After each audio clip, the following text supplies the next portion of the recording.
Hello guys, I welcome you in this channel. Myself Vishal Chaudhary, and today we are going to continue a very interesting chapter. The name of this chapter is The Power of Music, and this chapter is completely full of humor. And in this chapter we will know the ultimate power of music in a humorous way. Actually, student, this poem is doesn't belong means this poem doesn't have any kind of moral message or suggestion or thoughts, but it is written in a nonsense verses जैसा कि यहाँ पे लिखा भी है. And Bengali poet है एक सुकुमार रे holds up a universe of fantasy before his readers. So read the hilarious poem from the collection about a man's and relentless singing and the havoc it wreaks. सो इस poem में हम जानेंगे कि what are the main impacts और the ultimate powers of the music in a humour way, और कैसे जो हमारे मेन प्रोटैगोनिस्ट हैं वो गाते हैं, लेकिन अल्टीमेटली उसका क्या इम्पैक्ट लोगों पर आता है, और फिर कैसे how people overcome that situation. First of all we will know the explanation in English, then I will explain you in Hindi also. And guys, if you like this, so please hit subscribe button and like my videos. Thank you. So without wasting any more time, let's continue this video. When summer comes, we hear the hums of Bhishma Lochan Sharma. You catch his strain on hill and plain, from Delhi down to Burma. He sings as though he's staked his life. He sings as though he's hell-bent. The people, dazed, retired, amazed, although they know it's well meant, they are trampled in the panic, rout or languish, pale and sickly, and plead, "My friend, we are near our end. Oh, stop your singing quickly."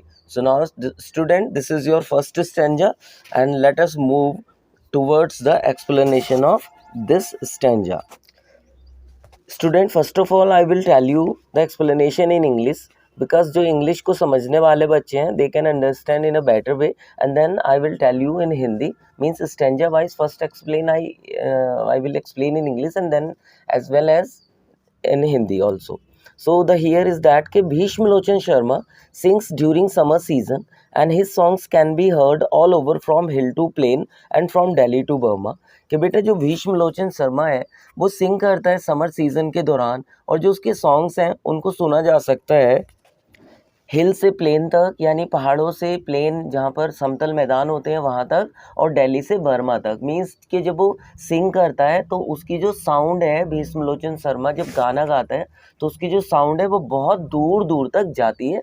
Means कि generally और basically वो सिंग नहीं करता है, even वो एक तरीके से चिल्लाता है. उसकी जो साउंड है वो चिल्लाहट से भरी हुई होती है. तो यहाँ पर जो हमारे नरेटर हैं वो ये कहना चाहते हैं. एंड आगे वो कहते हैं कि भीष्मलोचन Sharma sings as if he has put his life at stake, or in other words risked his life. He also sings as if he determined to sing regardless of what might happen. He does not care for anything on his way and just goes on singing. The people on the road are awestruck when Bhishmlochan Sharma starts singing. They are tempered in panic and start running about in a deorganized way, trying to escape from the strain of Bhishma's song. They plead him to stop his song immediately, or else they would die.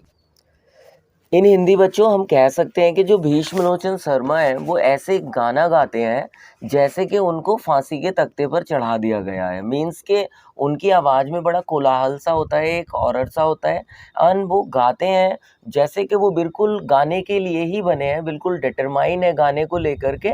And ना ही उनको कोई फ़र्क पड़ता है कि means what might happen, कि मैं ऐसे गा रहा हूँ, ये लोगों को पसंद नहीं आता तो इसका लोगों पर क्या इम्पैक्ट जाने वाला है और लोगों को ये कैसा लगेगा. Even he does not care, और उनको ये भी परवाह नहीं होती है कि उनके रास्ते में जो भी लोग आ रहे हैं वो सब लोग उनका गाना सुन रहे हैं और वो उनको बिल्कुल भी अच्छा नहीं लगता. और जो पीपल हैं सड़कों पर आते जाते हैं उनके गाने को सुन कर के वो सब लोग यहाँ वहाँ भागने लगते हैं, क्योंकि उनको उनका सॉन्ग बिल्कुल भी पसंद नहीं आता. वो सारे लोग पैनिक हो जाते हैं और एक डिसऑर्गेनाइज्ड वे में वहाँ से चले जाते हैं एंड खुद को छुपाने की कोशिश करते हैं कहीं पर, क्योंकि भीष्मा के सॉन्ग से, क्योंकि उनको लगता है कि अगर हम इसके सॉन्ग को ज़्यादा सुनेंगे तो कहीं ऐसा ना हो कि हमारी मौत हो जाए, मीन्स कि जो हमारे कान के पर्दे हैं वो फट जाएं, उनसे ब्लड आने लगे। मीन्स एक तरीके से हाइपरबोल है यहाँ पे कि बहुत ही ज़्यादा इसको एम्फेसिस कर दिया गया है कि जो भीष्म लोचन शर्मा है वो बहुत ज़्यादा गंदा गाना गाता है और उसको कोई फ़र्क ही नहीं पड़ता कि लोग उसके बारे में क्या सोचते हैं। इवन लोग उसके सॉन्ग को सुन कर के भी उसके आसपास से चले जाते हैं। इवन जब वो गलियों में और सड़कों पे गाना गाता है तो लोग वहाँ से भी भाग जाते हैं, कोई उसको पसंद नहीं करता। लेकिन भीष्म लोचन शर्मा इस बात की, भीष्म लोचन जो हैं, sorry not Sharma, sorry Bhishma Lochan Sharma जो हैं वो इस बात की बिल्कुल भी परवाह नहीं करते हैं। चलिए बच्चों नेक्स्ट स्टैंजा को देखते हैं। बच्चों नेक्स्ट स्टेंजा है, the bullock carts are overturn and horses lie the road side but Bhishmalochan unconcerned गोes booming out his broadside.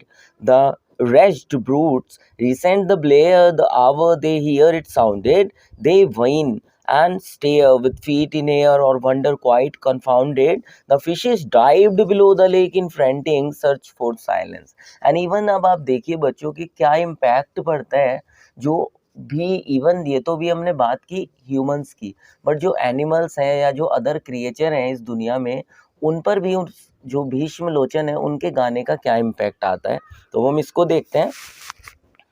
भीष्मा's song do not only have their effect on the humans but also animals. जो भीष्मा का गीत है, गाना है, song है, उसका केवल मनुष्य पे ही इफेक्ट नहीं है बल्कि उसका जानवरों पर भी इफेक्ट होता है।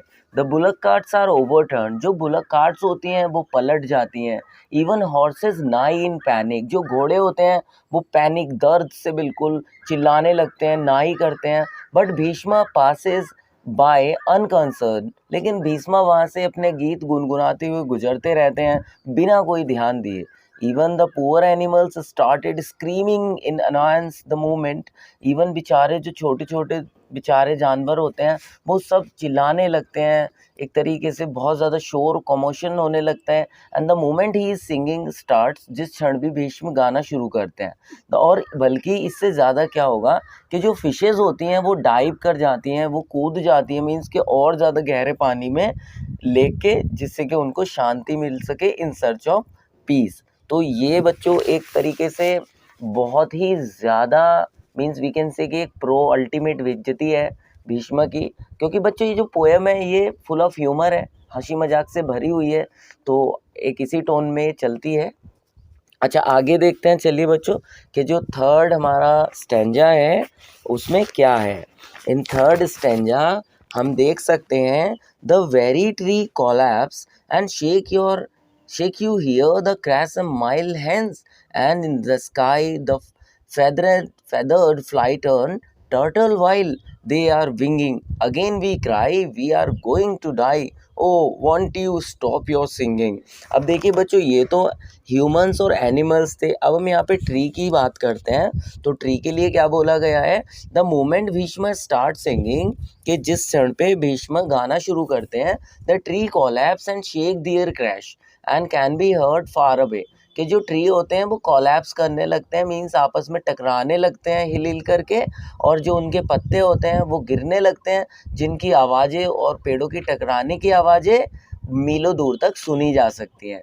The birds in the sky, और जो आसमान में चिड़िया होती है, flip over by Bhishma's ear piercing melody, all of them plead to Bhishma, और ये सारी की सारी चीज़ें भीष्मा से प्लीड करती हैं, गिड़गिड़ाती हैं, टू स्टॉप हिज सिंगिंग और एल्स दे वुड डाई, कि भाई अब आप अपने गाने को बंद कर दो वरना हम मर जाएंगे। एंड नेक्स्ट स्टैंजा 4 में बच्चों क्या एक्सप्लेनेशन है यहाँ पे, स्टैंजा है, but Bheeshma soared beyond our reach, however we plead and grumble, the waking beeps to hear his screech, and mighty mention tumble, but now there comes a Billy God. Billy here referred to the student male god, a most sagacious fellow. He downs his horns and charges straight with bellow answering bellow. अब इसकी explanation देखते हैं। अब बच्चों यहाँ पर है कि no matter how much the people animal and birds were pleading Bhishma. अब देखिए कोई फ़र्क नहीं पड़ता है भीष्मा को कि जो इंसान है, जानवर हैं या चिड़िया हैं, वो कितना ज़्यादा प्लीड कर रहे हैं भीष्मा से टू स्टॉप हिज सिंगिंग, कि वो अपने गाने को, अपने चिल्लाने को बंद कर दे। The latter continued to sing, और वो इसके बाद भी गाता रहता है. Then comes a male goat. तभी बेटा क्या होता है वहाँ पे कि एक मेल गॉड होता है, यानी एक बकरा होता है, वो आता है. हु इज डिस्क्राइब्ड एज सजेशियस फेलो, जिसको बड़ा समझदार, जैसे सेग होते हैं ना बच्चों, ऋषि मुनि बड़े समझदार होते हैं, नॉलेज होती है उनको, ऐसे ही ये बकरा है. तो ये बकरा क्या करता है, इवन इसको सजेशियस कहा गया क्योंकि क्लेवर है and has a clear knowledge भी है इसको, and understanding of the world, और दुनिया की समझ है. तो ही अंडरस्टैंड्स, तो ये समझ जाता है the torture which is caused by the song of Bheeshma, कि जो भीष्मा के मीन्स सॉन्ग के द्वारा टॉर्चर हो रहा है उसको. इसीलिए जो वो बकरा है, he decide to teach Bhishma a lesson, वो निश्चय करता है कि मैं भीष्मा को एक लेसन सिखाऊंगा, पाठ सिखाऊंगा, for his life and thereby and his rocks, उसकी ज़िंदगी के लिए, और जो वो चिल्लाता फिरता है ना उसको लेकर के. So the God charge Bheeshma with his horns, तो जो गॉड होता है वो भीष्मा को अपने हॉर्न से, अपने सींगों से चार्ज करता है, मारता है. And thus the latter turn silent for life, और इस तरीके से उसके जीवन का अंत हो जाता है. एक तरीके से भीष्मा के जीवन का बच्चों अंत हो जाता है यहाँ पर. अब ये तो था बच्चों की भीष्मा के जीवन का अंत हो जाता है, एंड फिर भी वो जाते जाते देखे यहाँ पर पोएट ने बात को ही बदल दिया है कि हुआ क्या है. नेक्स्ट स्टैंजा में the strains of songs are tossed and whirled by blast of brutal violence and Bhishma Lochan grants the world the golden gift of silence. अब आप यहाँ पे देखिए, the strains of song are tossed and whirled blast by brutal violence, कि जो strains था song का, एक बहुत ही ब्रूटल वायलेंस से इसका अंत हुआ. लेकिन भीष्म इतना अच्छा है कि वो जाते जाते ना इस दुनिया को एक शांति का एक सुनहरा गिफ्ट देकर के चला गया है. मीन्स के इतनी ज़्यादा बुराई होने के बाद भी पोएट ने यहाँ पर ऑप्टिमिज्म, एक पॉजिटिविटी का संकेत दिया है, and that is very good. अब बच्चों आप अगर चाहें तो यहाँ पर एक चीज़ और इम्पॉर्टेंट हो जाती है, and that is called the rhymic scheme of your poem. तो बच्चों आप you can find out the rhymic scheme of your poem, and the last stanza you can look here, the violence and silence here rhyme with each other ना, तो here we can say ए. ऐसे ही आप you can find out the rhymic scheme. If you have any doubt, so I will tell you also. And here is some kind of poetic devices that is used in this. If you will eager to know all these, so I will also tell you about this. I will make another or separate video for that. बाकी I hope कि आपको ये poem बच्चों समझ आई होगी. Easy poem है, अच्छी poem है. If you have any query related to any chapter, wants you want any video, so please comment me, and thank you so much. और वीडियो अच्छी लगी है बच्चों तो प्लीज़ सब्सक्राइब करके जाना. थैंक यू, बाय, फिर मिलते हैं.